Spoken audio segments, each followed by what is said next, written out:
essayer de choisir je vais prendre un autre sujet parce qu'autrement on va piétiner. La question, d'ailleurs, René Louis n'était pas là dans nos discussions. Pourquoi, alors tu vas me dire que je me répète, je ne me répète pas. Pourquoi a-t-on besoin d'élire les gens? Quand on a besoin de faire un tri ou d'élire, qu'est-ce que ça veut dire? Qu'est-ce que ça révèle? Quand par exemple on vous dit, ah oui, regardez, vous avez un truc là, il faut faire du tri. Ça veut dire quoi? Quel est le problème? Le tri, c'est la solution à quel problème? C'est pour sortir de la confusion. La confusion, exactement. Quand on est dans la confusion des genres, dans la confusion, il faut faire le tri. Alors par exemple, effectivement, si on ne sait plus qui est qui, si on ne sait plus ce que les gens valent, eh bien il faut faire le tri. Ce qui veut dire que les gens se ressemblent. Alors, parce que la confusion, qu'est-ce qui génère la confusion? Qu'est-ce qui produit de la confusion, Jean-Paul? Ah oui, confusion. Qu'est-ce qui produit de la confusion? Quand est-ce qu'il y a confusion? À cause de quoi y a-t-il confusion? À cause de quoi y a-t-il confusion? Bah oui, à cause de quoi y a-t-il confusion? Pourquoi, si on doit demander aux gens de faire le tri, c'est qu'apparemment il y a des choses qui se... Il va pas, ouais, il y a des problèmes, ouais. Qui se mélangent. Oui, c'est ça en fait. On ne sait plus quoi. Parce qu'il y a une absence d'ordonnancement. L'ordre s'est écroulé, il n'y a plus d'ordre. Oui, mais quand il n'y a plus d'ordre, les choses se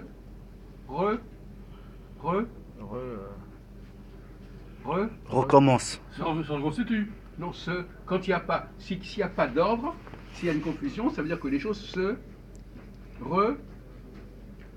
Refait. semblent. Assemble, ressemble. C'est quand les choses se ressemblent qu'il y a de la confusion. Ressemble, ouais. Quand il y a un sim, voilà.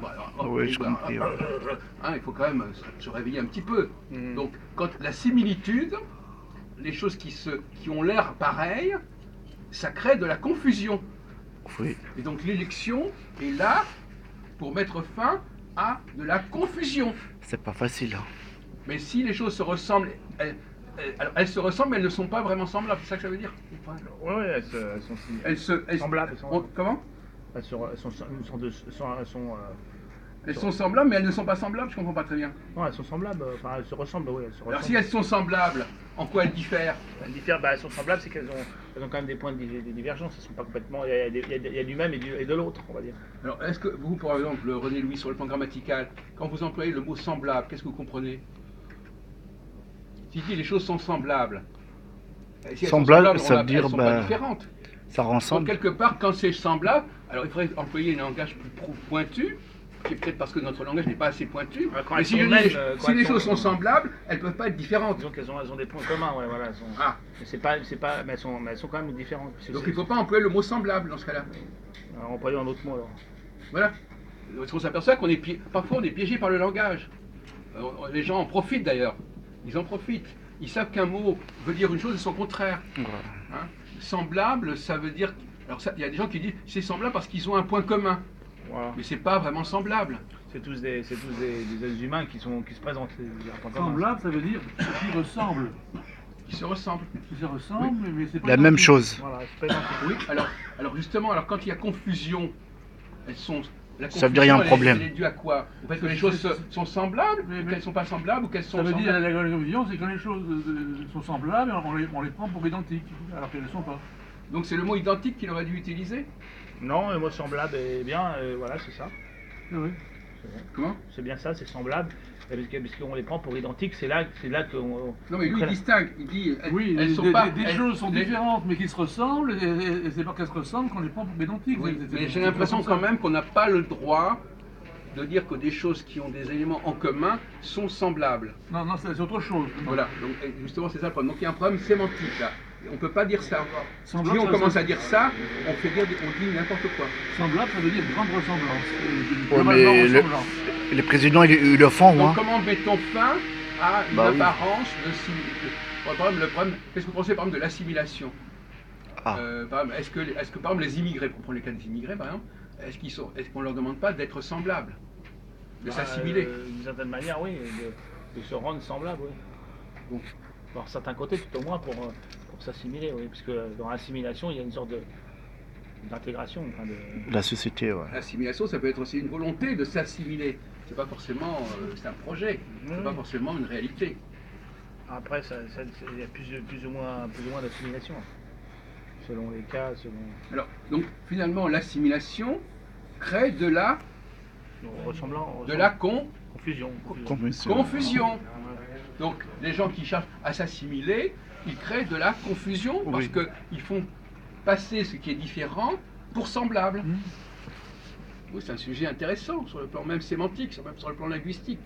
On s'aperçoit que linguistiquement, on s'en sort même pas. Parce qu'on emploie des mots qui sont piégés. Alors comment fait-on? Bon, on a déjà parlé de ça. Donc finalement, depuis toujours, alors finalement, alors qu'est-ce qu'il faut apprendre? Qu'est-ce qu'il faut distinguer alors dans une société entre tous ces gens qui ont l'impression... Ah, Et pourquoi dans le nous sommes système. semblables? Nous sommes semblables à quel âge nous sommes semblables? À 20 ans? À la naissance. Oui. Ah oui, à l'essence. Ah non, c'est plutôt à la naissance. Quand les gosses, ils se ressemblent, les gosses. Ouais. Quoi qu'il y a, bon, il peut y avoir des noirs, des blancs, etc. Mais donc, Oui, bah finalement, oui. il faut, Ouais. le tri, il se doit se faire à quel moment le tri? Et à quoi ça sert? Est-ce que c'est essentiel de sortir de la confusion, Jean-Paul? Ah bah c'est mieux pour pouvoir... Non, mais attendez, si la confusion est un problème, pourquoi est-elle un problème? Parce qu'on peut pas, il faut qu'on puisse distinguer qui va diriger. Ah, qui va diriger? Parce que là, vous passez... Vous On nous parlait avez- pour l'instant, on a... non, bah, on parlait de ça tout à l'heure, non? oui, d'accord, mais enfin, on a parlé, oui, mais on a dit quand même pour l'instant qu'il s'agit de l'exigence, de la nécessité de sortir d'une certaine confusion. Mhm. Donc, diriger, bon, l'élection, c'est effectivement, mais c'est pourquoi faut-il, quels sont les risques de la confusion? C'est de qu'est-ce qu'on risque si on ne sait pas distinguer ce qui semblerait semblable et qui ne l'est pas vraiment? Il faut qu'on arrête de mélanger, non? On n'aura pas les personnes adéquates, hein. On aura Bon. pas de... Alors finalement, ces gens qu'il faut repérer, est-ce qu'ils sont fondamentalement différents? Oui. Par certains côtés, Parce que oui. la question de savoir, Oui. est-ce que ce sont des différences qui sont, est-ce que ce sont les différences qui sont apparentes ou est-ce que ce sont les similitudes qui sont apparentes? C'est-à-dire, quelle est l'apparence? Où est le problème? C'est des Sémitique. fausses différences ou des fausses similitudes? Fausse sémitique. Non, j'ouvre le débat, je ne vais pas Fausse vous... similitude, d'après ce qu'il a dit. Ouais, fausse, ouais. Bon, donc fausse similitude, donc Ouais. fausse apparence, Ouais. mais pas fausse différence. Non. Parce qu'on pourrait aussi dire on a l'impression que les gens sont différents alors qu'ils ne le sont pas vraiment. Non. Il y a des gens qui disent ça. Ouais. Ils disent ne tenez pas compte de la couleur, ne tenez pas compte du sexe, ce sont des fausses différences. Oui. Donc eux, ils vont rajouter à la confusion. Ils disent la confusion, c'est une bonne chose. Le mot confusion n'est pas forcément négatif. Si c'est confondre les genres, confondre les sexes, confondre les races, pour eux, c'est une bonne chose. Ah, oui ou non? Donc ça dépend du point de vue dont on se place. Les gens de gauche vont plutôt dire méfions-nous des similitudes. Les gens de droite, méfions-nous. Non, les gens de droite, les gens de gauche vont dire méfions-nous des différences. Les gens de droite vont dire méfions-nous des similitudes. C'est-à-dire abolissons les similitudes. Et bon, abolissons les différences, c'est un discours de gauche, et abolissons ce qui est dit, les apparents de similitudes, c'est un discours de droite, par exemple. D'accord? Je ne sais pas si vous suivez, monsieur Majou. Si. Bon, d'accord. Bon, alors finalement, vous, par exemple, vous, viscéralement, vous préférez quoi? Qu'on abolisse les différences ou qu'on abolisse les similitudes? Là, c'est dur, là. Ça vous énerve les similitudes? Quelles sont les similitudes qui vous énervent, qui vous préoccupent, qui sont pernicieuses? Parlez franchement. De toute façon, tous les points de vue sont Ouais, bien sûr. respectables. Moi, je suis pour les différences. Bah, lui aussi, apparemment. Non, mais les fausses similitudes, il faut pour que les gens soient tout à fait, qu'on ait une perception de la réalité qui soit bien claire. Oui, mais il y a des gens qui vont vous dire que les différences sont factices, que les différences sont artificielles, que les différences sont secondaires, que par conséquent, ça ne sert à rien de mettre en évidence. Moi, je me fais l'avocat du diable, là. Hein. Ça ne sert à rien de mettre en évidence ces différences. De toute façon, ces différences, elles n'ont aucune fonction. Alors, la question qui se pose, c'est est-ce que les différences ont des fonctions, ont une raison d'être ou pas? Si elles ont une raison d'être, il faut les mettre en évidence. Si elles n'ont pas de raison d'être, c'est pas la peine d'en parler. Ah, elles ont une raison d'être puisqu'elles sont là. Ah non, on peut très bien nier l'importance de ces différences. Ouais, mais on si on les nie, on va survoyer. Mais, oui, mais si vous ne dédiez pas, il faut que vous expliquiez en quoi consistent ces différences. Quelle est la raison d'être de ces différences. Tant que vous n'avez pas expliqué, c'est pas la peine. Pour la société, les différences religieuses, différences raciales, les différences. À quoi ça sert ces différences? L'école aussi. Quelle est la Les fonction, différences entre quelle est la fonction de ces différences? normalement orientés et mal orientés, sexuellement, différences, il y en a plein. Oui, mais quelle est... Alors, Ça veut dire beaucoup de choses. soit on gère le débat, on dit oui, je crois aux différences, il faut expliquer pourquoi des différences et à quoi ça sert. Soit vous dites je suis contre les différences et vous expliquez pourquoi ces différences ne servent à rien et pourquoi il est préférable de ne pas les laisser perdurer. On ne peut pas rester. Moi, par exemple, je pense qu'il y a des différences qui correspondent à des fonctions sociales différentes. Il y a des différences qui sont naturelles et puis il y a des différences qui sont de convention aussi, bien sûr, enfin, ou qui sont après. Ah oui, mais alors, par exemple, dans le cas du genre, je dirais que c'est des naturel, différences hein. naturelles. Les différences naturelles Eh doivent ben, être certaines prises en compte. personnes pensent que ces différences naturelles ne sont pas pertinentes. Ah, mais c'est cela qu'il faut prendre en compte, ces différences naturelles. Après, il y a Mais des- même celles-là, elles sont considérées comme parfois non pertinentes. Ouais. Donc même si elles sont naturelles, je vais vous dire, la nature, on s'en fout. Ouais, ceux qui- La culture n'est pas la nature. Voilà, c'est les gens, c'est les modernes, qui veulent se substituer à la nature. Oui, c'est pas d'hier. Le débat entre nature et culture ou nature et technique, c'est pas d'hier ce débat. L'humanité s'est construite. Donc finalement, vous, Jean-Paul, vous considérez que nous devons nous conformer à la nature. On Vous c'est considérez la qu'il base, faut oui. s'aligner sur la nature, La nature doit être, la nature doit nous inspirer pour pour servir de modèle. de modèle, oui. Ah bon, d'accord. Au moins dans ces grandes lignes. Et ensuite, comme nous avons, comme notre but c'est de dépasser la nature parce qu'on remonte vers Dieu. Après, il y a des choses qui dépassent la nature, mais on doit quand même partir des points d'un ancrage naturel pour pas être dans l'erreur. Hein. Ça veut dire quoi passer Dieu déjà? Non, mais s'avancer vers Dieu, ça veut dire ça. On finit soit à contempler Dieu, soit en enfer. Enfin, je veux dire, on s'élève vers Dieu. Notre Vous voulez dire finalité. qu'à la fin des temps, À la fin toutes de les notre vie, on doit- toutes les différences vont On disparaître. est fait pour ici, on est Mais à la fin, on ouais, est je comprends, créateur, ouais. on est fait pour rejoindre notre créateur. Mais c'est ce qu'il dit, hein, Oui, parce que oui. ça n'implique que lui. Alors, monsieur Renaud, parce que vous appelez Renaud, enfin, votre nom de plume c'est René Louis. Monsieur Renaud, à l'Union rationaliste, parce que vous avez signé votre article, que vous avez passé, est-ce que vous pensez que réellement que l'humanité s'est construite et doit se construire, doit se profiler, doit s'organiser sur le modèle de la nature? Ou est-ce qu'au contraire, tout prouve que l'humanité s'est construite contre la nature tout en s'en servant plus ou moins, l'instrumentalisant, mais globalement, l'humanité n'a pas à être conforme à la nature. Nous sommes des animaux dénaturés, comme dirait Vercors, je crois. On ne se pose pas la question. Ah d'accord. On prend des problèmes précis et on les travaille. Oui.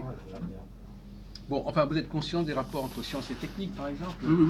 Bon, alors la technique, la technique, c'est la nature ou c'est contre la nature, la technique? Même, regardez, l'autre jour, j'ai interviewé quelqu'un sur l'agriculture. À votre avis, l'agriculture, c'est le respect de la nature ou ça va contre la nature? Non, le respect de la nature.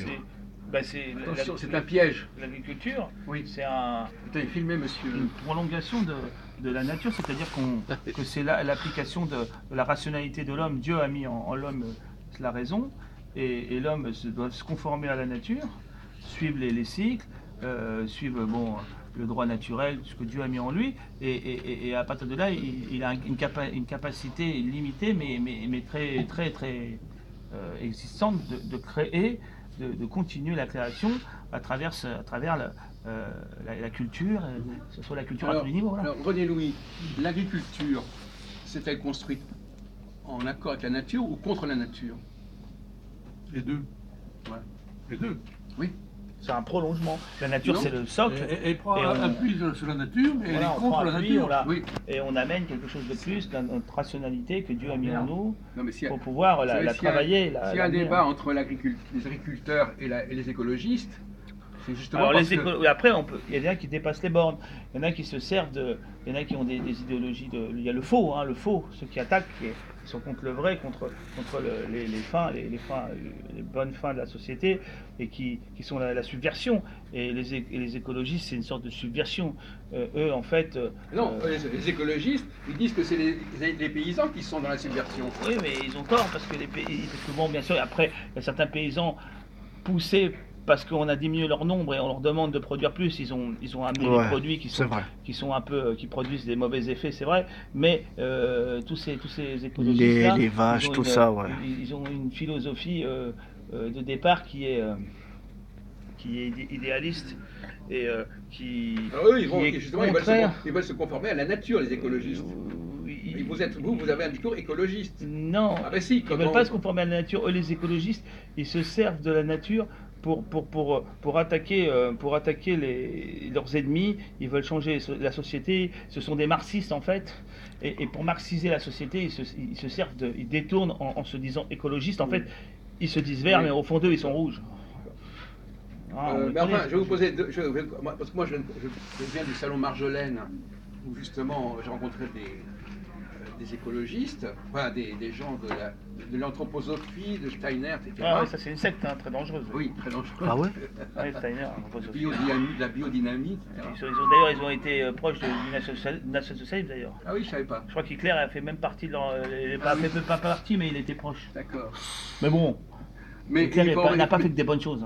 Il faut bien reconnaître que le fait qu'il y ait des champs, ça s'est construit contre la forêt, par exemple.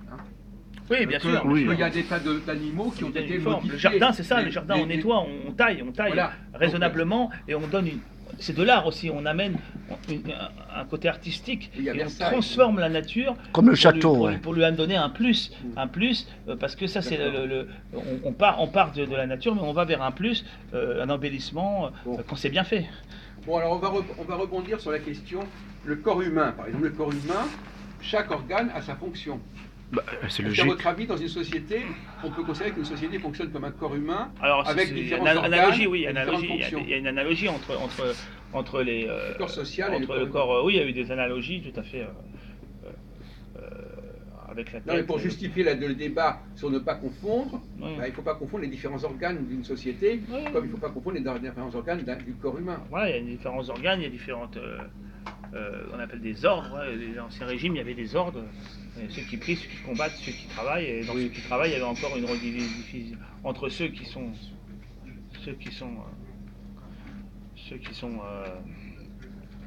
économiques, là, qui font l'économie, les grands. Alors, et ceux qui travaillent. Donc pour revenir à notre question, le risque de confusion, c'est quand on ne sait plus distinguer les différentes structures d'une société, les différents artisans d'une société. Par exemple, comment il faut... Différents éléments, oui. À votre avis, qu'est-ce qu'il faut faire apparaître derrière cette confusion, à partir de cette confusion, quelles sont les structures qu'il faut faire réémerger? Des ordres. Oui. Spécialement des votes, on peut trier, on peut obligé de passer par le vote, on peut faire plusieurs ordres, oui. Oui, c'est ça. Alors justement, le tri, comment peut-on savoir à quelle catégorie telle personne appartient? Dans le temps, il y avait des moyens de le savoir, mais maintenant, comme il y a eu des mélanges entre les différentes catégories sociales, ordres, et entre les différentes races maintenant, métis. Ça complique tout. Oui. Parce que des gens qui sont... C'est toi qui l'as, votre texte? Oui, non, moi je l'ai pas. Non, c'est toi, regarde. Il t'a donné. Non. Si. Ah bon? En tout cas, ça la perturbe là. Oui, là, je comprends plus rien là. Je l'ai pas pris. Désolé, on va pas discuter là-dessus. Bon. Tu l'as rangé? Non, mais ça va, on s'en fout, et ça va. Tu l'as rangé? Il y en a un qui traîne là, il y en a un qui est là, donnez-lui celui-là. Non, mais c'est le mien celui-là. Bon, moi j'ai dit tout à l'heure, je le voulais pas. Il l'a rangé, donc je l'ai pas pris. Désolé. Tu l'as rangé? Non, mais il y en avait trois. Attends, je regarde. Un, Oh là là, on coupe la parole là. C'est vous qui l'avez embarqué. Je coupe là? Non, mais c'est n'importe quoi, les gens ne savent pas se tenir. Non, mais moi je veux partir. Eh bien, si vous partez, vous faites pas de bruit à ce moment-là. C'est toi qui as mon texte, non? Attends, mais je C'est regarde. lui qui l'a pris, je suis sûr. Non. J'ai dit que je le voulais pas. Bah, moi aussi pareil, hein.